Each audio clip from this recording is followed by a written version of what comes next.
Hello everyone, in this video we're going to have a look at something else.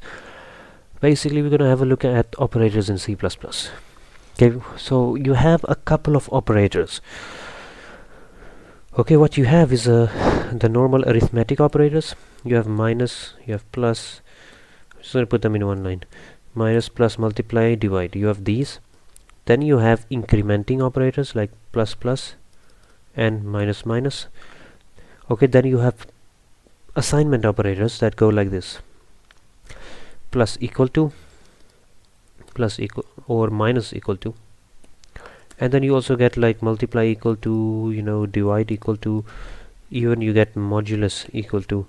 Now I'm gonna put modulus in here, okay, because that's another operator you get. Then you get some other operators like this one, okay, and this one. These are extraction and insertion. Okay, when you use something like C in, you do that. This is called extraction. This is an extraction operator. This is a insertion, which we use with cout. Okay, then you have the scope resolution operator that goes like that. Okay, this one you don't need to really worry about. Nevertheless, I'll still show you. Alright, and then you have some other variable. Oh yeah, you have also logical. I'm going to put logical on top because these are really the ones that are used.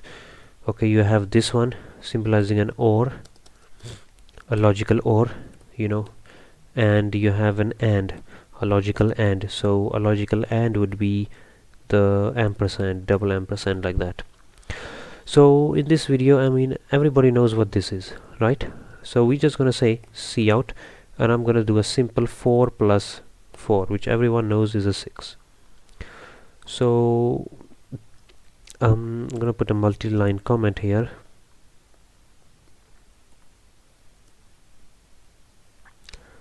Okay, we have an issue. I'm gonna put that one there. Sure. Alright, we have a comment now. So I'm just gonna show you cout 4 plus 4. We minus 4 plus 4 is gonna do the same. So let me just run it.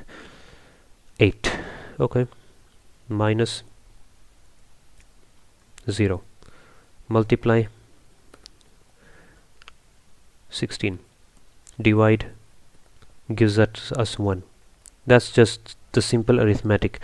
Now what modulus does is that it gives you the remainder. So if you were to say 4 divided by 4, it's gonna give you a remainder of 0. However, if you said 4 divided by 5,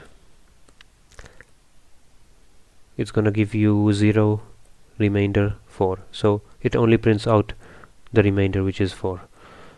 Okay, so yeah, that's how you do that. Now the next thing is increment operator. So this works with variables. You have to have a variable. So I'm going to say int x, right? X is equal to, actually let's do float 4.09, sorry, float x. I'm going to say float x is equal to that. Now I'm going to increment x by 1. So I'm going to use pre-increment. There's actually 4 ways, 4 increments.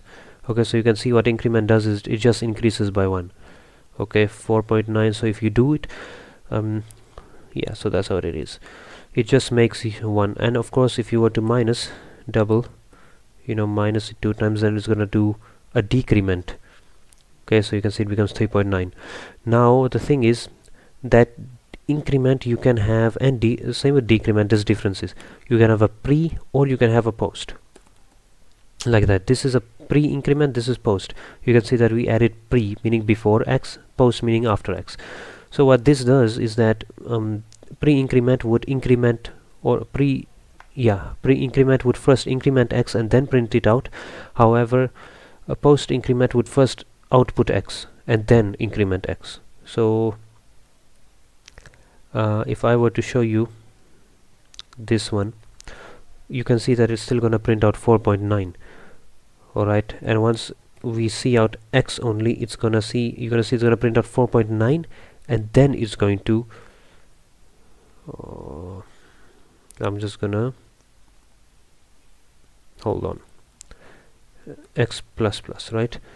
So it's gonna firstly increment x with post, and yeah, so The thing with cout, when you're doing with pre-increment, is that the thing with pre-increment is that it's gonna first increment the variable, then it's gonna perform the operation you ask it to. With post increment, it first does the operation that you ask it, and then it increments x. So that's just the difference, and that's also the same with minus minus, pre minus minus, and post minus minus. Now the next thing is this operator, the plus equal to. What plus equal to does is that it says, okay, so we're going to say x plus, you know what x plus say 2. Alright, I'm going to add 2 into it. X plus, okay, so 4.9 plus 2 is what? 6.9, right? So I'm going to say 6.9.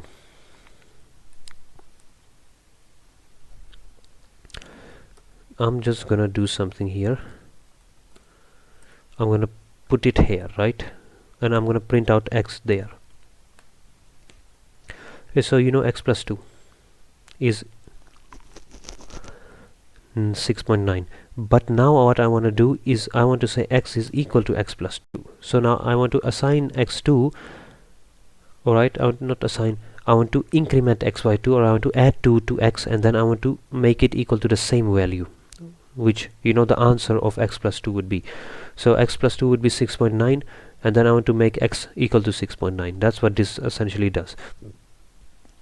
Alright, so you can see x is now 6.9. Now there's a better way of doing this. Instead of writing it like this, you can just do that, and you can have a plus equal to. Okay, so this is going to plus 2 into it, and it's going to make it equal to x. Okay, so if I were to say 4.0, okay, and I'm going to now multiply equal to 2. Okay, so it's going to double 2, and now it's going to be assigning that new value to x. It's not going to double 2, it's going to double 4, sorry. So here we have 8. And then you get the same with divide equal to and minus equal to. I'm not really going to go into that. Let's just move on. You get the point. So now we have this logic operator. Okay, what this is an OR. Okay, now what an OR does is that, assume I have an if statement. If and say I have a variable, two variables, int x is equal to 1, int y is equal to 2. Okay, now I want to say if x is equal to 1, right, then I want to execute a cout. I want to cout yes. Now let me just do it. So if x is equal to 1, then it's yes. Okay, it prints out yes. However, if I say assume I want to have another condition, a second condition, okay, an OR. Okay, so I want to check if y is also equal to 2. How would I do that? Well, you would use the operator. You'd link these two conditions. So y is equal to 2. Okay, I want to execute yes depending on whether y is equal to 2 and x is equal to 2. So if it's and, I want both of them to be equal, then I'm going to use an and. Okay, we're going to use this operator. Now you can see that once both of them are true, then it's yes. However, if I were to make x if y equal to 12, now it's going to come in, it's going to see if x is equal to 1 and y is equal to 2. It's going to say no, because x is equal to 1, which is true. Y isn't equal to 1, y is equal to 12, so that's false. So now one of the conditions are false, so it's not going to see out anything. However, if I want to, so that's where you use the AND operator in C++. Now if you want an OR operator, you would use this one. Now one of the conditions can be true in order to execute the if statement. Right, then there we go. Now of course, you know the extraction and the insertion operators, the insertion and the extraction. This is insertion because it inserts stuff onto the console using cout. The other one is exertion. Okay, then we have the scope resolution operator. What does that do? Scope resolution, this just has to do with the scope. Okay, changing scope. I mean, like if you have a function, Alright, if you know about object-oriented programming, you know you'd have a class on top. But yeah, you can use this, and you can declare functions inside the class and then make their initialize them or assign them definitions. Not definitions, what's that called? The body of the function. I think it's called a definition. You can use it, you can declare it outside the class using a scope resolution operator. But I'm going to give you a simple example. Assume we have a global variable, and global variables we declare outside of the main function. So I'm going to say int global. I'm going to make it equal to 3. Alright, and now inside the main I come over here and I'm going to say int global equal to 3, not 3. I'm going to have another one called global 1. I'm going to now see out the global function. It might give me a garbage value.